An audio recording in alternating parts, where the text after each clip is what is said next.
ভোটের মাধ্যমে নির্বাচিত সরকার আসলে গণতন্ত্র পুনঃপ্রতিষ্ঠা হবে। জানাবো বাজারে সবজির দাম চড়া, ডিম মুরগির বেঁধে দেওয়া দামের তোয়াক্কা নেই। জানাবো সংকট না থাকলেও বেড়েছে চালের দাম।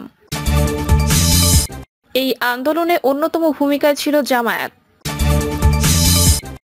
এবং সর্বশেষ জানাবো যারা মন্ত্রণালয় চালাচ্ছে তারা স্বাস্থ্যের কিছুই বোঝে না, বললেন বিএনপি নেতা ডক্টর AJM জাহিদ। শুনছিলেন সংবাদ শিরোনাম, এবারে বিস্তারিত।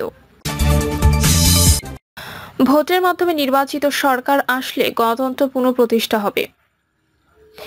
বিএনপির স্থায়ী কমিটির সদস্য নজরুল ইসলাম খান বলেছেন, আমরা স্বৈরাচারের পতন ঘটিয়েছি কিন্তু এখনো গণতন্ত্র পুনঃপ্রতিষ্ঠা করতে পারিনি।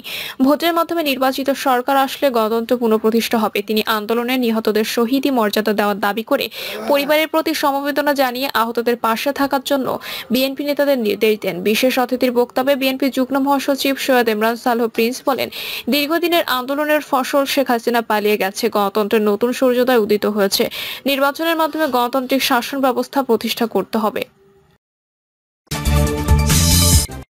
বাজারে সবজির দাম চড়া, ডিম মুরগির বেঁধে দেওয়া দামের তোয়াক্কা নেই। সরকার বদলের পর নিত্য প্রয়োজনীয় পণ্য পরিবহন ও কাঁচা বাজারগুলোতে চাঁদাবাজি অনেকটা কমে এসেছে, ফলে নিত্যপণ্যের দাম সহনীয় পর্যায়ে আসবে এমনটা সবাই ভেবেছে।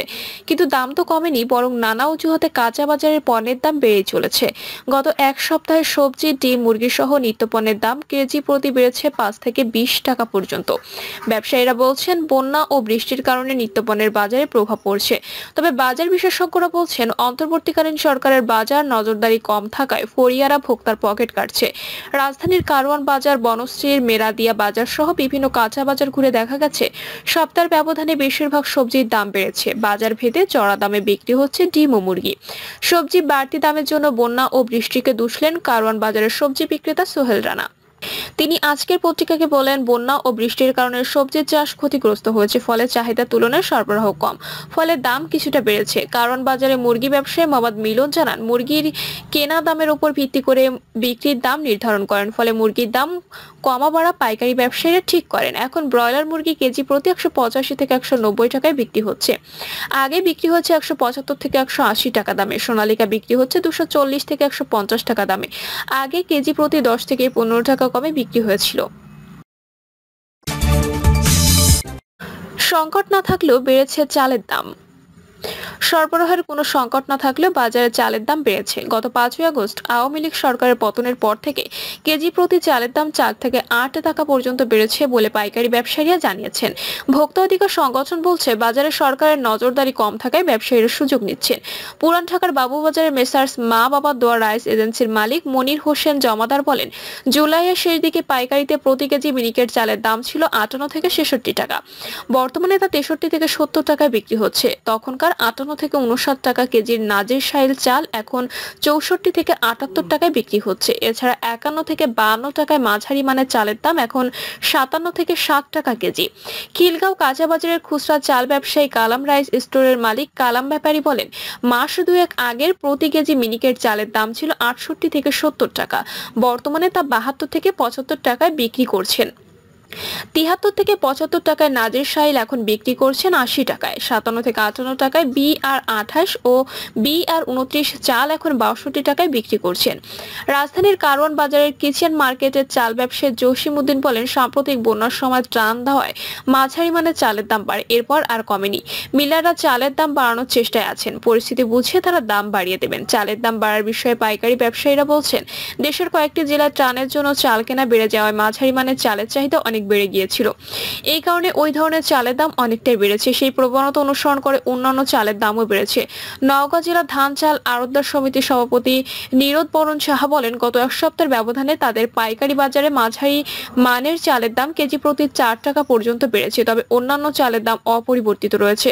আগে মাঝারি মানের প্রতি কেজি চালের দাম ছিল 52 থেকে 54 টাকা, বর্তমানে তা 56 থেকে 58 টাকায় বিক্রি হচ্ছে। নীরদ সাহা বলেন, দেশের কোথাও ধান চালের সংকট নেই, আগামী আমন মৌসুমের ধান ওঠা পর্যন্ত সংকট হওয়ার কোনো সম্ভাবনাও নেই।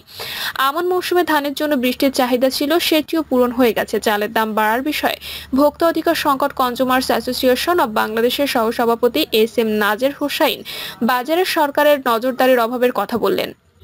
তিনি বলেন, ব্যবসায়ীরা এখন মনে করছেন বাজারে সরকারের কিছু করার নেই, এ কারণে তারা ইচ্ছে মতো দাম বাড়াচ্ছেন। কারণ সরকার পরিবর্তন হলেও সিদ্ধান্ত নেওয়ার কর্তা ব্যক্তিরা অনেকে এখনো বহাল আছেন, এই কারণে ব্যবসায়ীরা কাউকে ভয় পাচ্ছেন না। খাদ্য মন্ত্রণালয়ের তথ্য অনুযায়ী 25শে সেপ্টেম্বর পর্যন্ত সরকারি গুদামে চালের মজুদ ছিল 13,07,257 টন। মন্ত্রণালয়ের তথ্য অনুযায়ী 2023 সালের 1 জুলাই থেকে 25শে সেপ্টেম্বর পর্যন্ত সরকারি বেসরকারি পর্যায়ে বিদেশ থেকে আদৌ চাল আমদানি করতে হয়নি। এ আন্দোলনে অন্যতম ভূমিকায় ছিল জামায়াত। বৈষম্য বিরোধী ছাত্র আন্দোলনকে কেন্দ্র করে গণঅভ্যুত্থানের মাধ্যমে গত 5ই আগস্ট আওয়ামী লীগ সরকারের পতন হয়েছে। এই আন্দোলনে বাংলাদেশ জামায়াত ইসলামী অন্যতম ভূমিকায় ছিল বলে দাবি করেছেন দলটির কেন্দ্রীয় নির্বাহী পরিষদ সদস্য ঢাকা মহানগরী উত্তরের আমির মোহাম্মদ সেলিম উদ্দিন। সকাল 11টায় রাজধানীর রমনার ইঞ্জিনিয়ার্স ইনস্টিটিউটে বাংলাদেশ জামায়াত ইসলামী ঢাকা মহানগরের উত্তরে আয়োজিত ছাত্র আন্দোলনের সাবেকদের নিয়ে প্রীতি সমাবেশের সভাপতির বক্তব্যে তিনি এ দাবি করেন। মোহাম্মদ সেলিম উদ্দিন বলেন, অপশাসন, দুঃশাসন, গুম, খুন, হত্যা, সন্ত্রাস, নৈরাজ্য সহ সব সীমা লঙ্ঘন করা ছাত্র জনতার ঐক্যবদ্ধ সংগ্রামের মাধ্যমে এক ঐতিহাসিক বিজয় অর্জিত হয়েছে। আমাদের নতুন প্রজন্ম এক অভিনব আঙ্গিকে একটি সফল ও সার্থক আন্দোলন করেছে। তারা প্রচলিত হরতালের বিপরীতে বাংলা ব্লকেট, কমপ্লিট শাটডাউন এবং অসহযোগ আন্দোলন করে দেখিয়ে দিয়েছে এদেশের মানুষ সবসময় অপরাজেয় ও দুর্জেয়। আর তাদের সে ডাকে সাড়া দিয়ে রাজপথে নেমে এসেছিল আবাল বৃদ্ধ বনিতা। এই আন্দোলনে অন্যতম ভূমিকা পালন করেছিল জামায়াত ইসলামী। তিনি অর্জিত বিজয়কে অর্থবহ করতে দলমত নির্বিশেষে সবাইকে ঐক্যবদ্ধ থাকার আহ্বান জানান। যারা মন্ত্রণালয় চালাচ্ছে তারা স্বাস্থ্যের কিছুই বোঝে না, বললেন বিএনপি নেতা ডক্টর AJDM জাহিদ। অন্তর্বর্তীকালীন সরকারে যারা মন্ত্রণালয় চালাচ্ছেন তারা স্বাস্থ্যের তেমন কিছুই বোঝেন না বলে মন্তব্য করেছেন বিএনপি চেয়ারপারসনের ব্যক্তিগত চিকিৎসক ও স্থায়ী কমিটির সদস্য অধ্যাপক ডক্টর AJDM জাহিদ হোসেন। তিনি বলেছেন, স্বাস্থ্য একটি টেকনিক্যাল বিষয়, এজন্য স্বাস্থ্য মন্ত্রণালয় চালাতে হবে স্বাস্থ্যের ডিজির পরামর্শ। স্বাস্থ্য উপদেষ্টাকে ইঙ্গিত করে ডক্টর AJDM জাহিদ হোসেন বলেন, আপনারা কারোর সাথে কথা বলতে চান না, মনে করেন স্বাস্থ্যের বিষয়ে আপনারাই ভালো বোঝেন, আসলে আপনারা স্বাস্থ্যের কিছুই বোঝেন না। স্বাস্থ্য একটি টেকনিক্যাল বিষয়, এজন্য স্বাস্থ্যের ডিজির পরামর্শ নিয়ে স্বাস্থ্য মন্ত্রণালয় চালাতে হবে। কোনো অবস্থাতেই মন্ত্রণালয় তার ইচ্ছে মতো স্বাস্থ্য প্রশাসন চালাতে পারে না। তিনি বলেন, সারা পৃথিবীতে স্বাস্থ্য অধিদপ্তর, স্বাস্থ্য মন্ত্রণালয়, পরিবার পরিকল্পনা অধিদপ্তর সহ স্বাস্থ্যের সবকিছু টেকনিক্যাল লোকদের দিয়ে করা হয়, কিন্তু আমরা দেখছি এই জায়গাগুলোতে এখন নন টেকনিক্যাল লোকদের বসিয়ে রাখা হয়েছে। বিএনপির স্থায়ী কমিটির এই নেতা বলেন, অন্তর্বর্তী সরকার হলো বৈষম্য বিরোধী সাধারণ জনগণের আন্দোলনের ফসল। তাই সরকারের উচিত জনগণের আশা আকাঙ্ক্ষাকে সর্বাধিক গুরুত্ব দিয়ে বাস্তবায়ন করা।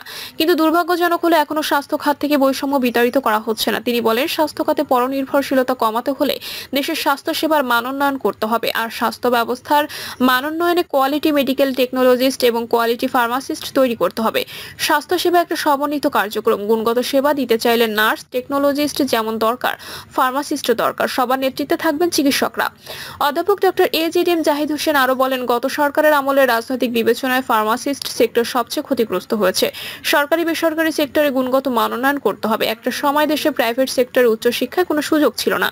2002 সালে বেগম খালেদা জিয়ার দূরদর্শী সিদ্ধান্তের ফলে প্রাইভেট সেক্টর থেকে অসংখ্য বিশেষজ্ঞ চিকিৎসক, নার্স বের হয়ে আসছেন।